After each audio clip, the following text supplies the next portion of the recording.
Good afternoon. Thank you for joining us again this afternoon. We've got a report coming up here from Dr. Box on the latest numbers on the ground, but we'll also be joined, very timely, impeccable timing, I must say, from Senator Braun down in Jasper, Indiana. But before we get to the senator and the bill that was just signed into law by the president earlier today, Dr. Box, could you give us an update? Absolutely. Thank you, Governor. Good afternoon, Hoosiers. Today we reported 656 new cases of COVID-19 and unfortunately an additional 35 deaths here in Indiana. These numbers bring to 13,680 the number of Hoosiers known to have COVID-19.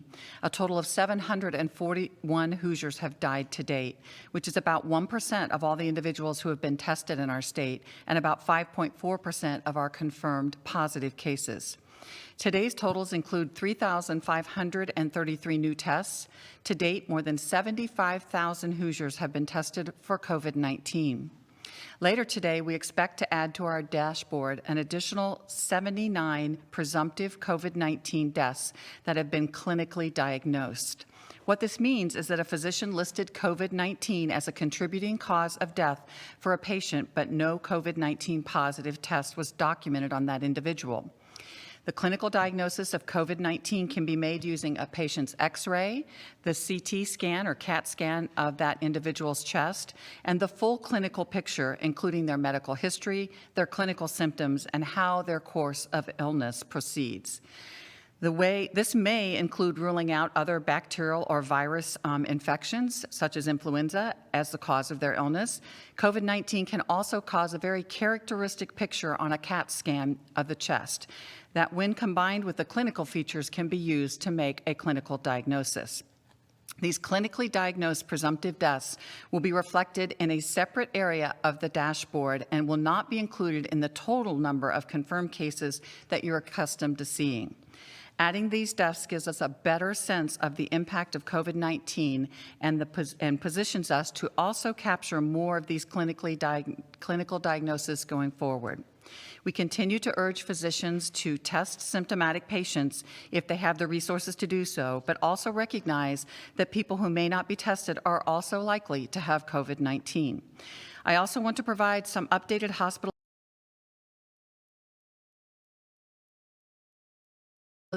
and discharge data, which you should be able to see on our website.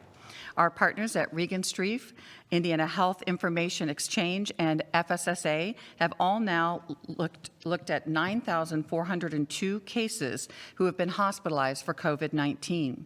Of those, 33% have gone to emergency departments, which is down from 35% the last time that we presented this data.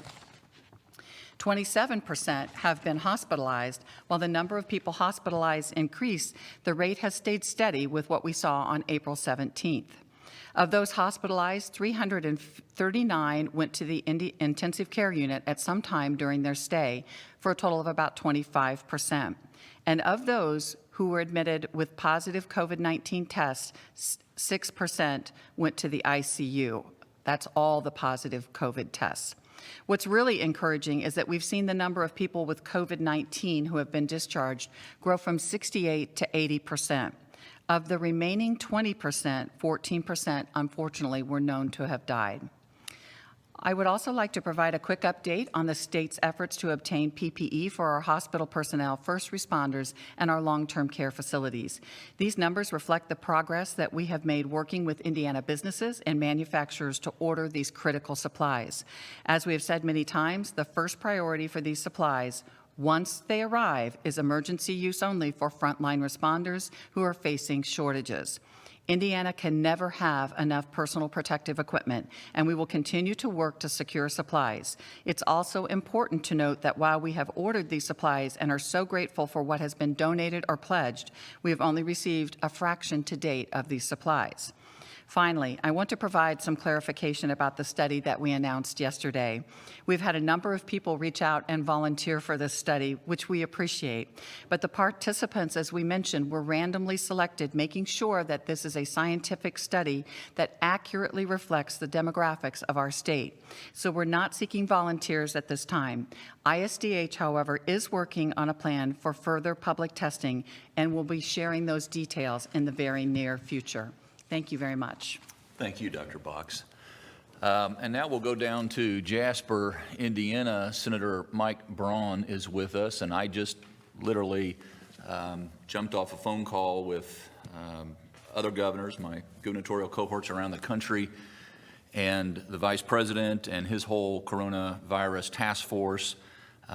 We talked about the president just signing live, or earlier this morning, signing that 3.5 PPP law into effect, and that's extremely important to every Hoosier, every American. It's going to devote more money toward our small businesses, and that's something that's been near and dear in Mike Braun's DNA.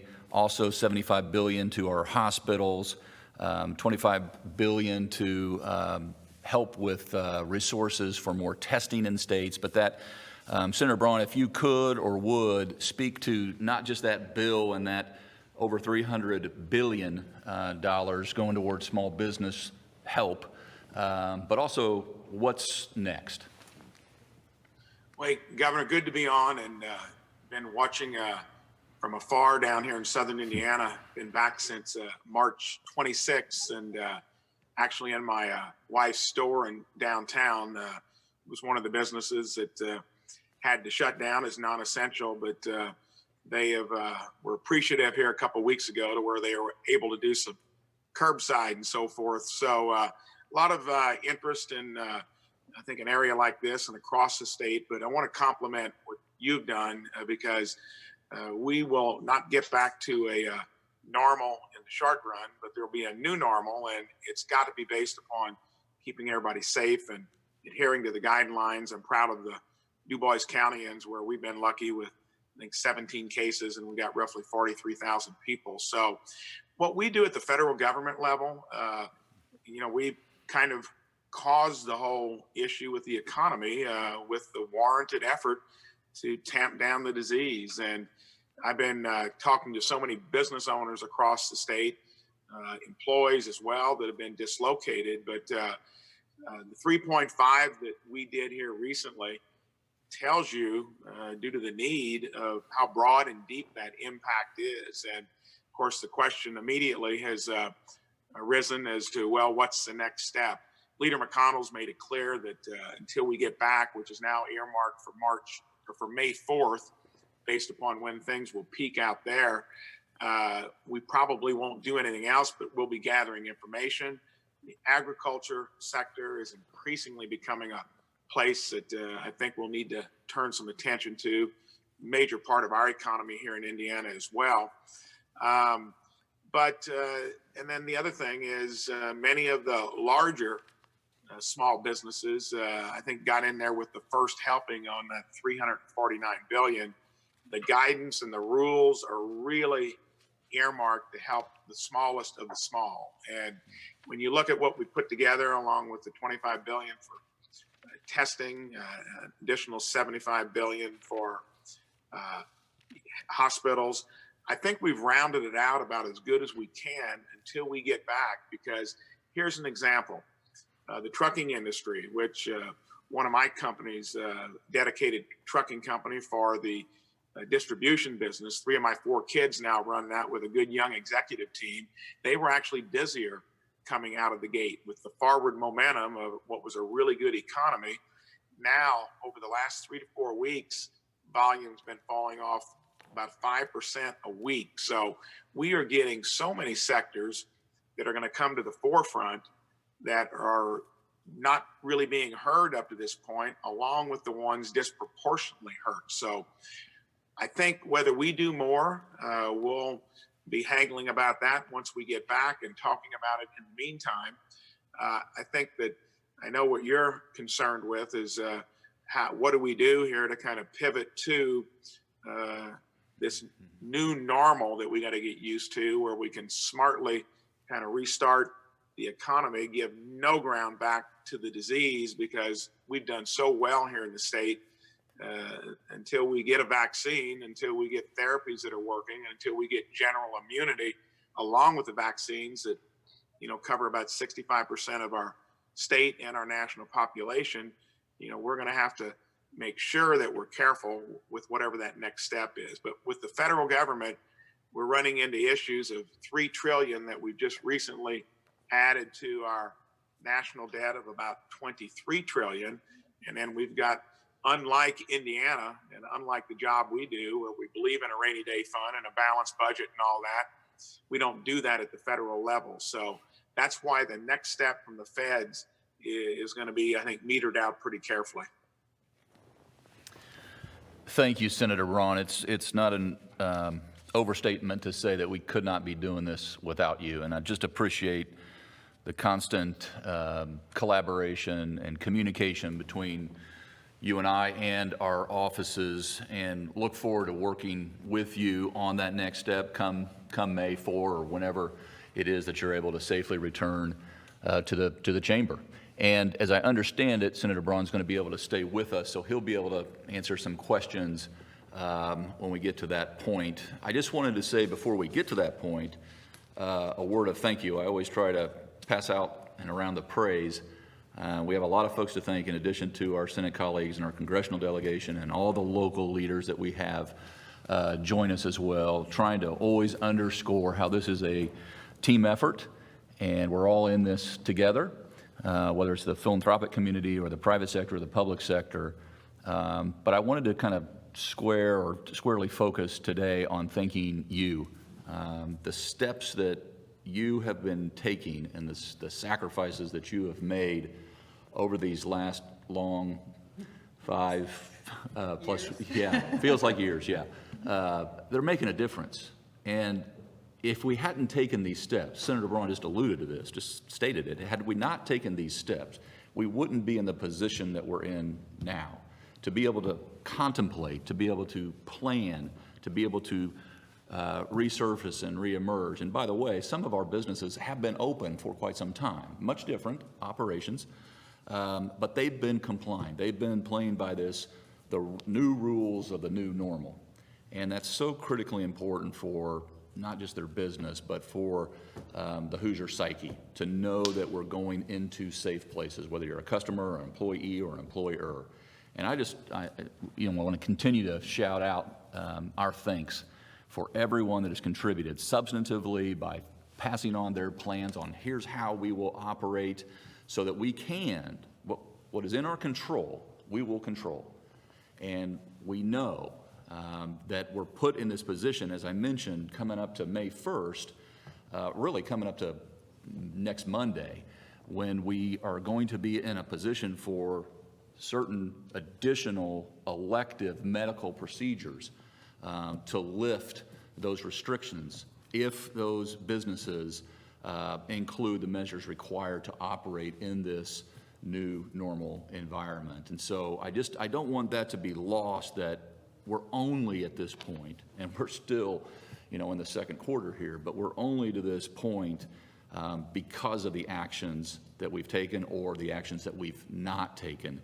And we're doing it together. We're able to, because of those efforts, we're able to make sure, because of you, again, that we have our supply chain is flowing. It's never going to be enough, as I'm reminded every day, and that's true because we see local hospitals and nursing homes and churches, et cetera, supplying each other with homemade masks or students using 3D printers. I mean, the list just goes on and on and on. How you talk about value add, how many people are stepping up to fill the void or stand in that gap and contribute. Now, that's in addition to what Dr. Box just went through, all that PPE that as a state we're purchasing and receiving. And in addition to what the businesses they themselves have been ordering for years in the past. But now we're all rushing toward those same sources. And so this is going to take continued organization and teamwork. But when we think about having the PPE, that we need to be able to care for those folks who are going into the hospitals. And of course, as Dr. Box just said, there are some positive trends out there that we're seeing, those hospitalizations. However, we don't want to take our foot off the gas in the wrong stretch. And so that's why we will be methodical about this, and that's why we need to make sure that your PPE, as I see it, my PPE is the nurses and the nurse aides and the pharmacists and the doctors. Those are the folks who, the radiology assistants, the first responders, the police, the firefighters, EMS, all these folks, that's my PPE. And so they need their PPE so that we continue down this path of progress. And with that, I would like to give one more shout out to my grandma's apron. They have, I just want to thank, they have made some pretty clever cookies to brighten a Friday afternoon.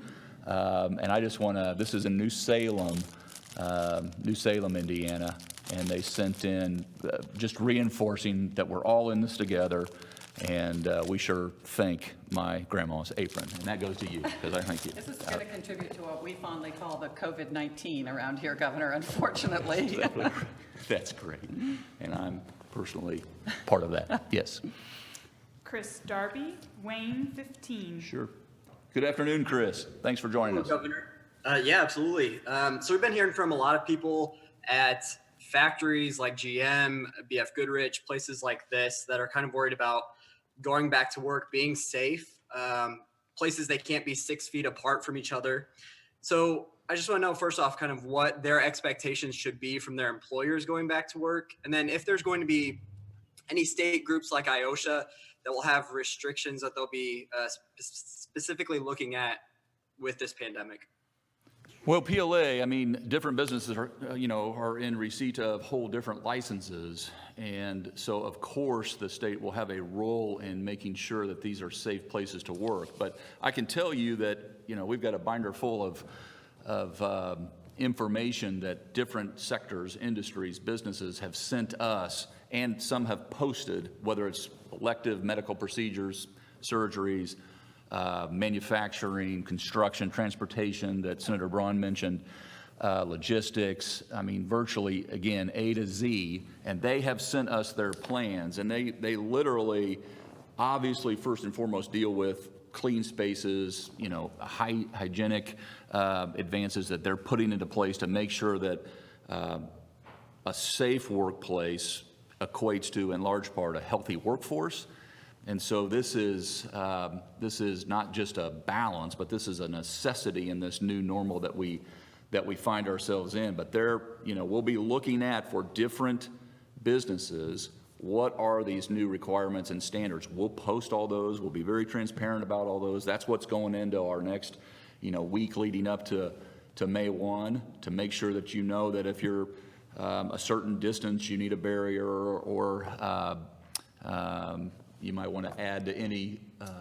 So putting those barriers up and making sure that individuals have a good policy so that they're not, punished for missing work when they're sick, that there should be reinforcement for staying home, that they have the ability to miss those days. Those are really key things when you go forward as an agency or organization. Yeah. And I would just say, Chris, that, obviously these are different. One of the challenges is whether you're a school or you're state, local, federal government, or you're a daycare or nursing home, or Senator Braun, and please chime in, Senator Braun, if it's ag or churches or retail or malls, the list just goes on and on and on, and we want to make sure that the healthcare industry knows what's applicable to them. We want to make sure salons and restaurants and bars and,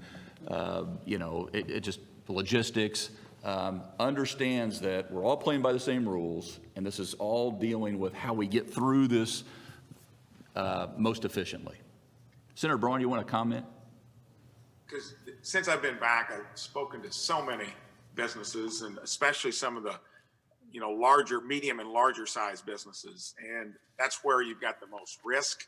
If you've got 500 employees plus, and you have one instance that pretty well is going to derail you for a time through, the quarantine you got to go through, and it just has this tremendous ripple effect. And the thing that's impressed me most is how they've really been paying attention to the rules. They do know that for this to be successful, when we pivot to a smart restart, that there's going to need to be discipline, that there's no relaxing.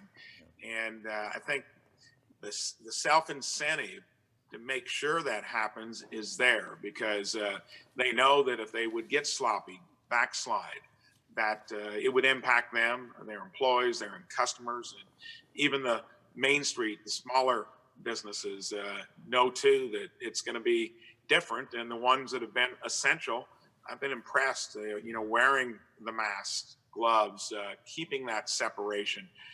I think the fact that we've been talking about it so much, everybody knows the three things you really need to do, and we've got the results so far to prove that it makes sense.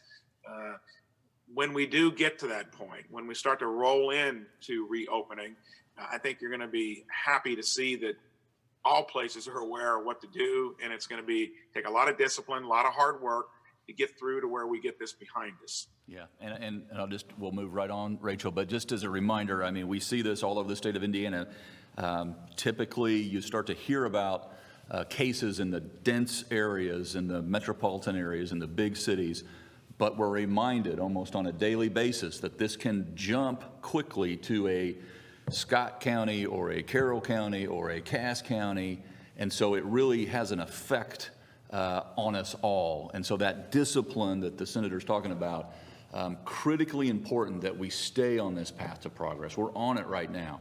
And like I said, I can see the light in the clearing, but we're still forging our way through the forest. Rachel. Ed Feigenbaum, Indiana Legislative Insight. Afternoon, Ed. Ed, you have to unmute your own microphone. Good afternoon. Good afternoon, Governor. Long-time listener, first-time caller. Qualitative question for you on the state level and for Senator Braun on the federal level. What kind of changes in public health-related policies or priorities do you think should appropriately be the subject of spirited but responsible debate in the primary and general election campaign? Well, that should go to me since you're not on the ballot. Look, I'll just tell you this, Ed, and then we can turn it over to Senator Braun, who's not on the ballot either. But look, it's a little bit eerie, to be honest with you, to be on the ballot and not putting any focus on that. And I'm going to continue to operate that way for the foreseeable future and let the chips fall where they may. I've got a full-time job that's, we're all working overtime. That'll have to take care of itself. Having said that, I will be perfectly comfortable talking about every single step and decision that we make anywhere, any day. Senator? No, I think that's right. I'm not on the ballot, but just as important to me because we're all interested in getting things turned around, not only in our state, but nationally. And there's not been anything like this. It's kind of gripped the public's attention. It's created a national anxiety.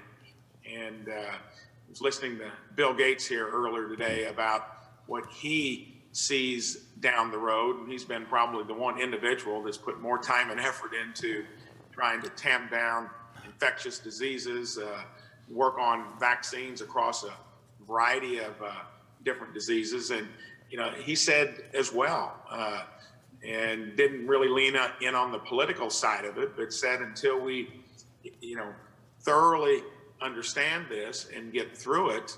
And I think that we as politicians, we as government leaders are the portal for getting this done, that it should be fair discussion, and it shouldn't be done in a way that I think hotly politicizes it, because it's a common goal for all of us. We want to do what's going to have the best return on investment for all the efforts we put in 2 days. And I think it's valid to speak about it openly and transparently so we can arrive at best practices and try to keep some of the political angles out of it, because then I think, get a little bit, turns into an unproductive discourse. But, being on the ballot in a year like this puts special kind of seriousness to it. But I think any of us that represent and that are government leaders need to embrace transparency, be open with the discussion, because we're all in it together. And the more we get and glean the best from practices in one state versus the other, versus national guidelines, we're going to get through it quickly and more intact economically. Yeah, well said. I think that typically this is a campaign season, and there's nothing typical about this season. And so this is a time where it's all about policy, not about politics. I will say I've been so impressed and grateful that going through this together, it's brought so many people together of all political stripes, or people who are non-political. And that's what's been so encouraging, and that's what's going to make it, quite frankly, easy to share what we're doing. Talk about all those best practices, stealing good ideas from other states or other cities or towns or people. We're trying to include and make sure that everyone's opinion is obviously not just a factor, but a part of that ultimate decision. And to date, that's why, in large part, we've been able to make so much progress. Sheila, WLKI. Good afternoon, Sheila. Sheila, you have to unmute your own microphone. Hello, Governor. Good afternoon. Hey, thank you for your time today. My question involves youth. With most schools being closed for the remainder of the school year, do you have any advice, guidelines, parameters, or even stop orders concerning spring and summer youth programs such as baseball and softball, many of which that are community programs that serve school-age children?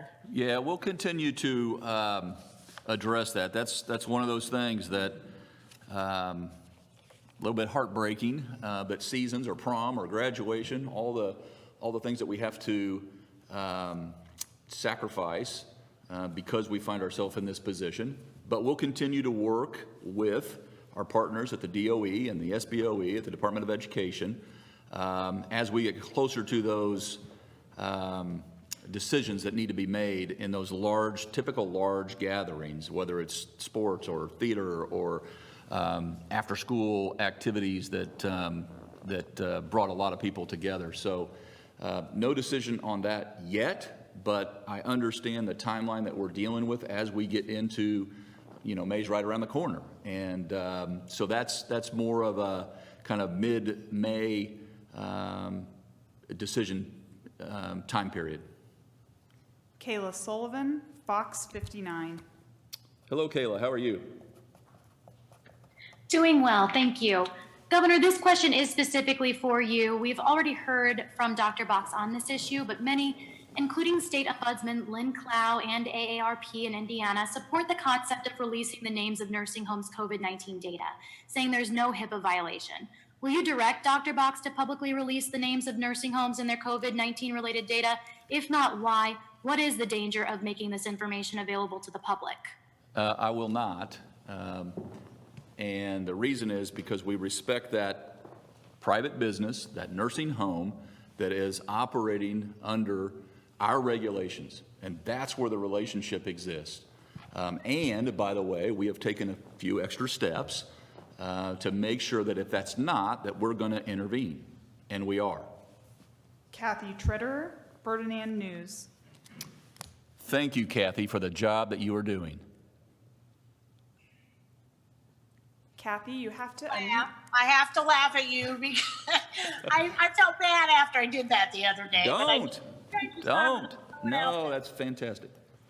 Okay, my question, I want to look a little bit to the future, and I'm not sure anybody in the state government is doing this. I don't know if like the career group or anything, but these kids that were seniors and maybe didn't get to go for college trips and everything to visit any place.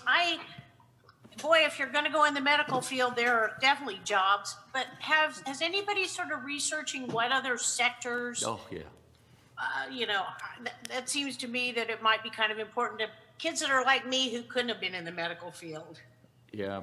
That's part of the silver lining, I guess, is that we went into this all in such a good position. We had about Fred's here. We had about 90,000 unfilled, high-wage, high-demand jobs that we had the people, we had the workforce development programs in place. The trick or the challenge or our task was to get those folks connected with the job skills so they could fill those jobs. Now, as Fred just updated us all, we've got about 350,000 Hoosiers out of work, so we're going to need to get them back to the job that they had, if that job is going to be there. And if not, we are looking at what the future looks like already. We've got a whole team, the Indiana Economic Development Corporation and our Commission of Higher Education and our office, the Department of Workforce Development, all are looking at these target areas, healthcare being just one, but the world will change and it will have a new demand, and then we will start to target our resources toward making those connections in the new world.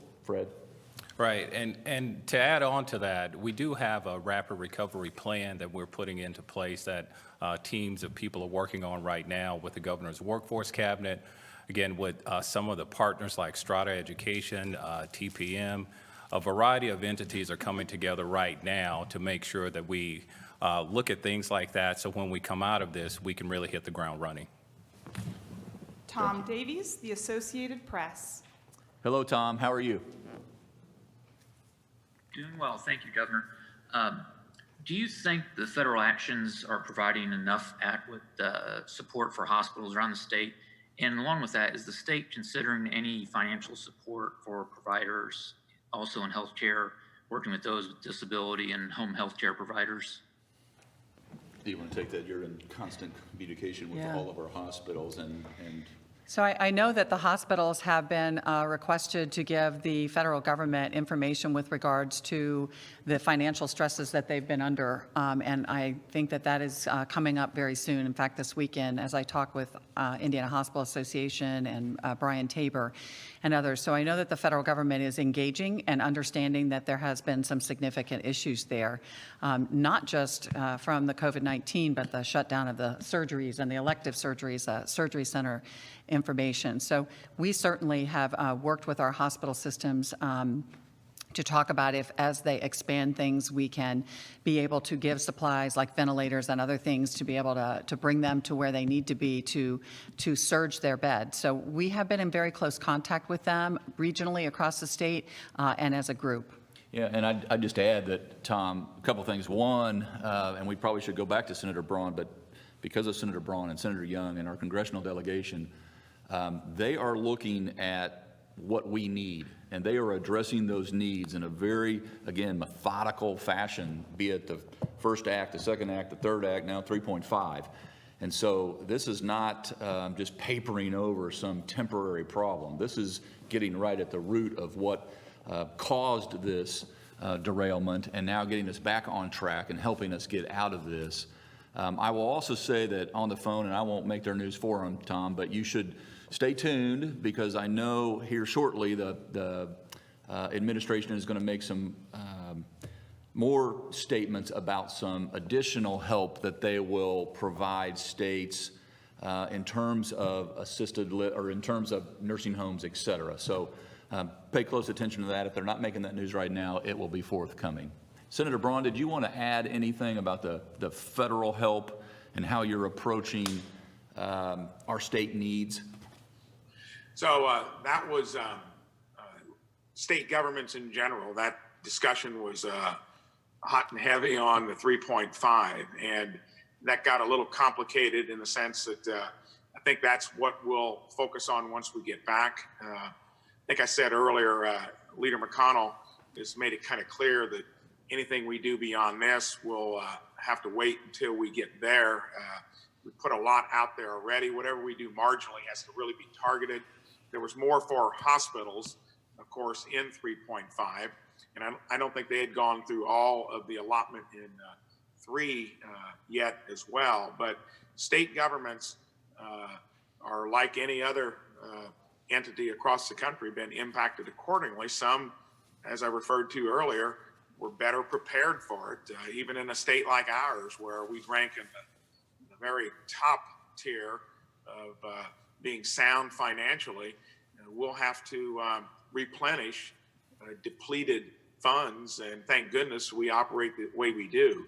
That's going to be a little difficult to sort out because it gets complicated in the sense that, well, how do we do that if in fact some of the needs in certain states arise from the way they run their state governments? And that gets very tricky.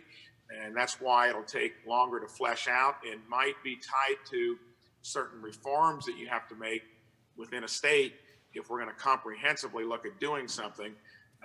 Other than I know it's going to be a topic of conversation, I can't really say what might get done. That, along with a few other things, we'll focus on when we get back. Michael, WBEZ. Hello, Michael. Good afternoon. Good afternoon, Governor, and good afternoon, Dr. Box. I have two questions. The first is for Dr. Box. There's reports suggesting that 92% of inmates at the Westville Correctional Center have tested positive for COVID-19. Was there a misstep there in trying to contain the virus, since now essentially the entire prison population now has it, and what's being done?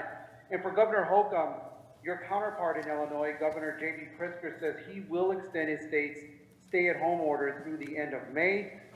How might that influence how you go about reopening areas of Northwest Indiana? So I think Dr. Doss is at the podium, so we'll let her address the DOC question. Thank you for the opportunity and the question. Kristen Doss, Chief Medical Officer for Indiana Department of Correction. I am so happy to clear this issue up. We do not have 92% of our offenders at Westville Correctional Facility who have tested positive. Currently, there's roughly 3,200 offenders in the facility, and only 130 are currently positive for COVID. We have quarantined a certain amount of offenders as well, approximately 1,500, just because they have been exposed to those other 130 offenders. But again, it's a question about prevalence within the facility, and it's something that I'm happy to clear up. If I can also, I just was expecting this yesterday, so I'm so thrilled to again clean it up. I have personally had conversations with doctors, EMS, county officials up in the Westville area.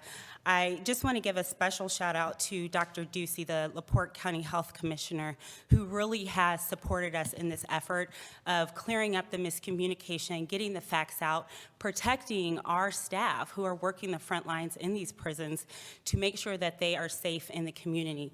Additionally, the LaPorte County Nursing Supervisor and Dr. Cora, who serves at Michigan City Hospital and is also on the county commission. So if there's any partner who again wants to help us in this effort, because we are all in it together, but again, I am perfectly comfortable talking about what we've done, like the governor mentioned, and why we're doing it anywhere, anyway. And then lastly, while I have the opportunity, I have to give a shout out to all of our DOC staff. Over 6,000 staff show up every single day to protect you, me, and all of our communities. These are correctional officers, nurses, physicians that go in every single day, and we are committed to keeping them safe, and thank you for helping me clean this up. Thank you, Dr. Doss. I would say that I'll continue to stay in touch, as will our staff, with Governor Pritzker in any decision that he makes that would have an effect on us. You mentioned he extended his till June 1st. We're not contemplating that here in the state of Indiana. Right now, we're focused on May 1st and all the changes that we need to make and put into place through May 1st. And we'll continue to look at that road ahead in those kind of 2-week, 10-day, 3-week increments, because that's when you think about when someone is infected, it's about a 3-week process from Get exposed. Mm-hmm. Yeah, when you get exposed until you are through the woods. But as earlier this morning today, I talked with both the Ohio governor and the Kentucky governor, and we talked about where we are on terms of testing and how we're all seeking to expand our testing capabilities. We talked about elective procedures, and we talked about our retail businesses opening up and in different stages. And so whether it's Illinois, Michigan, Ohio, or Kentucky, and even beyond that, but those are the border states that I'm in constant contact with, or our staff, to talk about those workflow issues, travel issues, being across a river or across a border, and we'll continue to do that. Adam Wren, Indianapolis Monthly. Good afternoon, Adam. Afternoon, Governor. Have there been any inquiries from Hoosiers calling the state asking about whether injecting or ingesting disinfectants can help cure COVID-19, as the president suggested yesterday, or that sunlight and disinfectant could play a role in fighting the virus? Dr. Box, do you agree with these comments? And Senator Braun and Governor Holcomb, is the president making Indiana's efforts to fight COVID harder with these types of comments specifically? I certainly have had some individuals that have reached out and asked about the wisdom of doing this, and we have assured them that that is not something that we recommend, and we have very carefully gone over the things they can do to try to protect themselves. Yeah, and I would say, before you go to Senator Braun, I would say that as I understand it, he mentioned today that he was being sarcastic about that, and so we would, if anyone asks, we will give them sound medical counsel.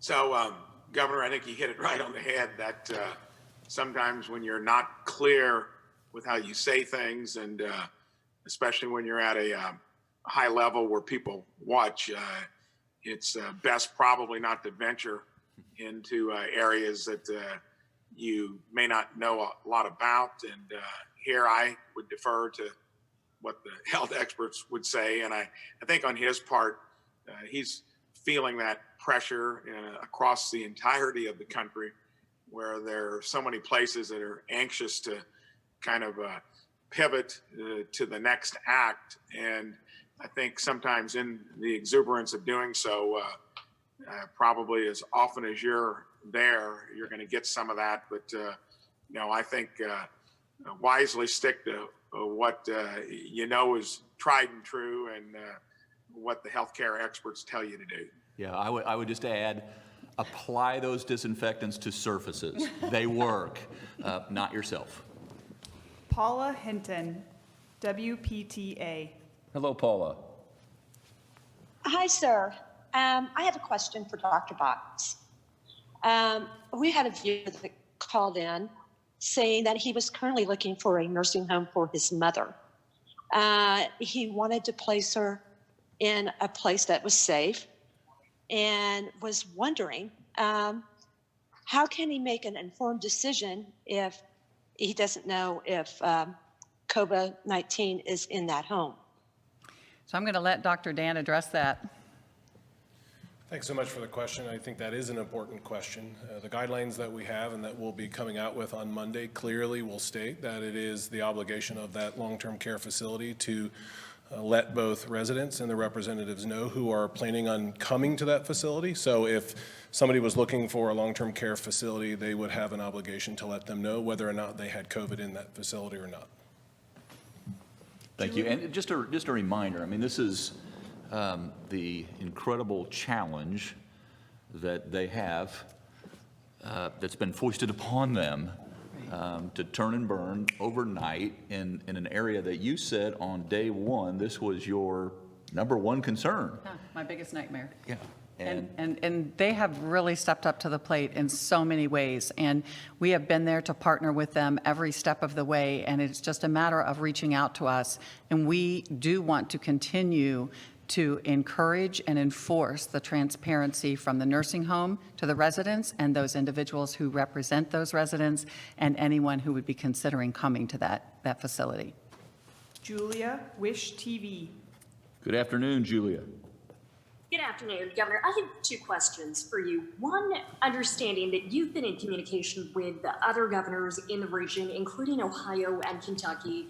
How much of your decision-making on reopening is going to be impacted by what's happening in those states? For example, could there be different levels of reopening in Indiana along those state borders? And two, the Indiana AG's office stated on Wednesday they are evaluating the merits of a lawsuit against China, potentially calling on the government to pay for the costs of the COVID-19 pandemic. Would you support or oppose a move like that? First I've heard of that. I can huddle up with my legal team, but a state versus a country, a nation, just off the top of my head seems a bit astray. However, I'm not a doctor, I'm not an attorney, so I'll have to follow up with you on that. First, I've heard of that. The first question you had was about border and how the borders opening up or business opening up on one side of the border would affect the other. Of course it will if it affects the numbers on our side of the border. And so any lifting or suppression that is done, again, the coronavirus doesn't know what a border is. It just knows how to spread, and that is through contact, and that is excited or elevated when it's a denser area where there are mass gatherings, but then it continues to spread. And so we will keep track of whether it's Chicago, Illinois, or Danville, Illinois, or Louisville, or Georgetown, wherever this is coming from, and I'm not suggesting that it is, but it will factor in, and that's why we stay in contact with one another. That's why we're tracking how methodical and aggressive we all are. We're also, primarily I should say, it's not just about that, it's not just about opening up, it's also about ideas that they may have in terms of obtaining resources that we may need.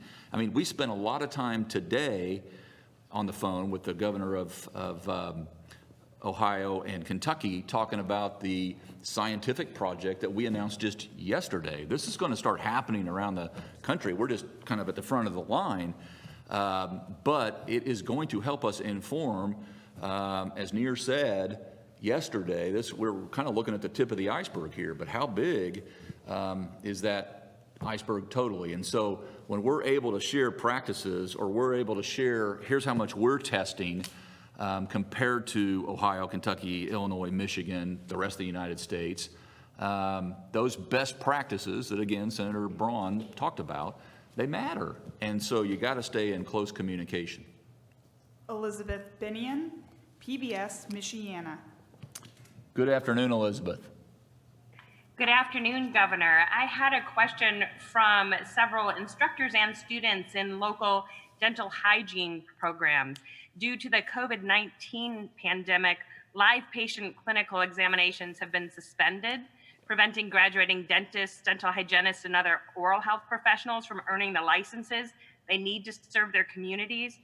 Will you consider joining other governors in suspending or modifying the clinical exam requirement rules to avoid a shortage of oral health care professionals when the COVID-19 pandemic has subsided, especially given that so many health problems are first detected when people are receiving oral care?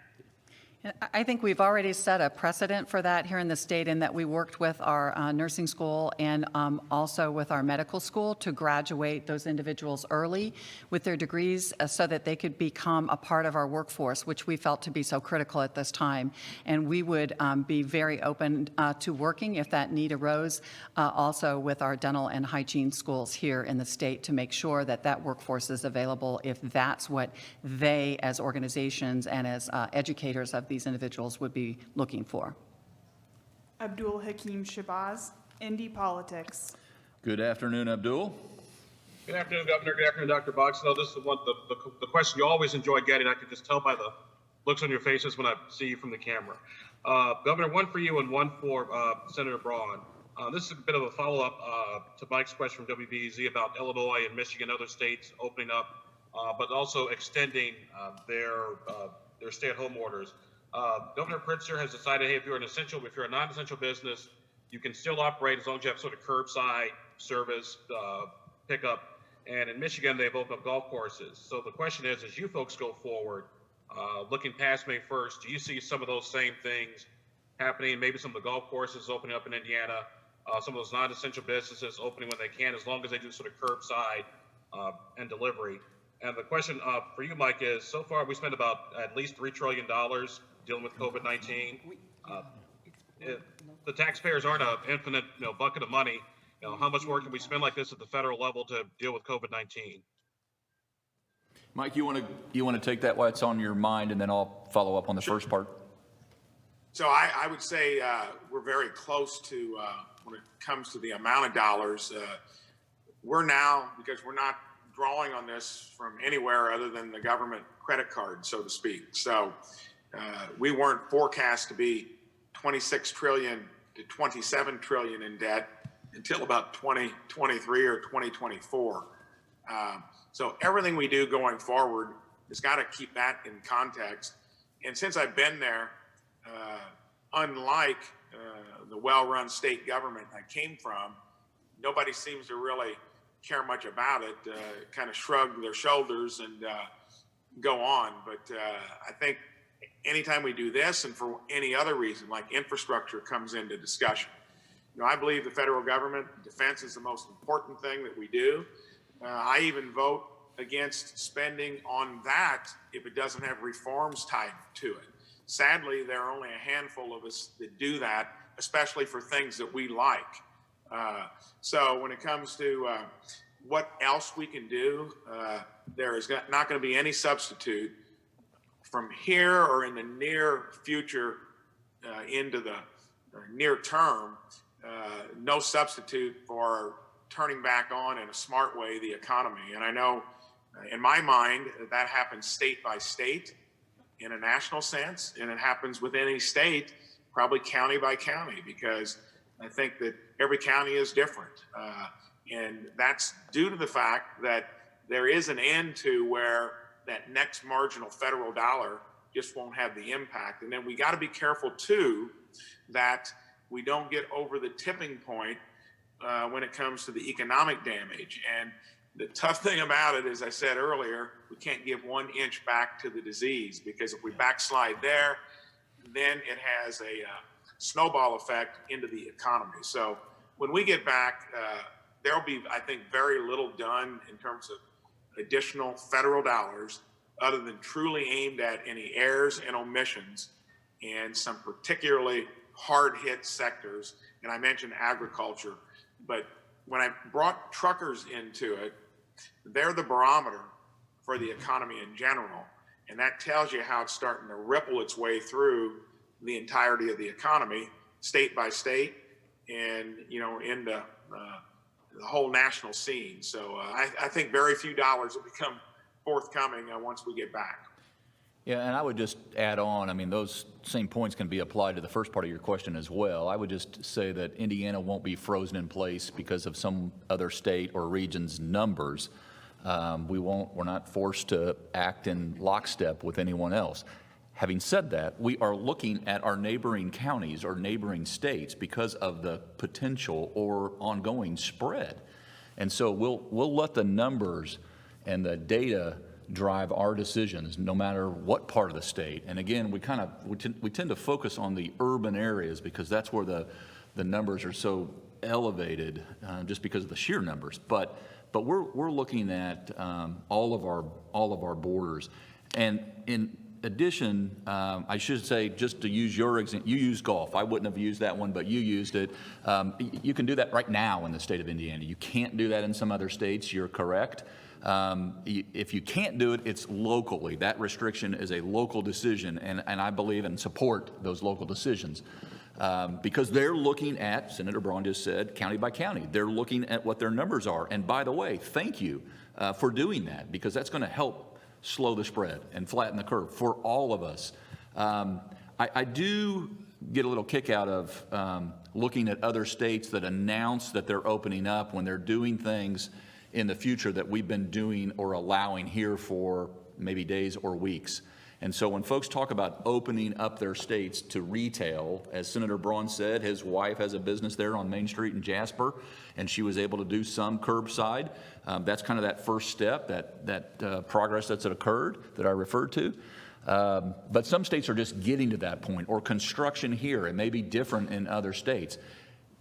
I'm not saying they're wrong. I'm saying they're right because they're looking at their numbers and fully support them. We're looking at our numbers. And if we have to, again, this is a delicate balance of lifting and suppression in terms of what the data is telling you to do so that we don't experience a resurgence, so that we continue to see these positive trends in the areas that we look at every single day that drive our ultimate decisions. Our final question is from Kayla, Fort Wayne's NBC. Hello, Kayla. Good afternoon. Hi, Governor. You've said in the past that Indiana will reopen various business sectors in waves, kind of depending on the numbers and other data. Specifically, can you share what phase salons, barbershops, and other tattoo parlors are in? Not today, but yes, we will on an ongoing basis. That's the ongoing work that's going to occur between now and May 1st. We're looking globally at all of these various sectors. Everyone will not go all at once if anyone does, and I suspect we will begin to continue to open up in a very responsible, safe way to the extent that we can. And where we can't, we won't. But we're going to continue to look at all those areas that drive those decisions, and that's not just the numbers, but that's the actual outcomes from the actions that we're taking that will continue to keep us on this current path. Thank you for joining today's briefing. Details regarding Governor Holcomb's next briefing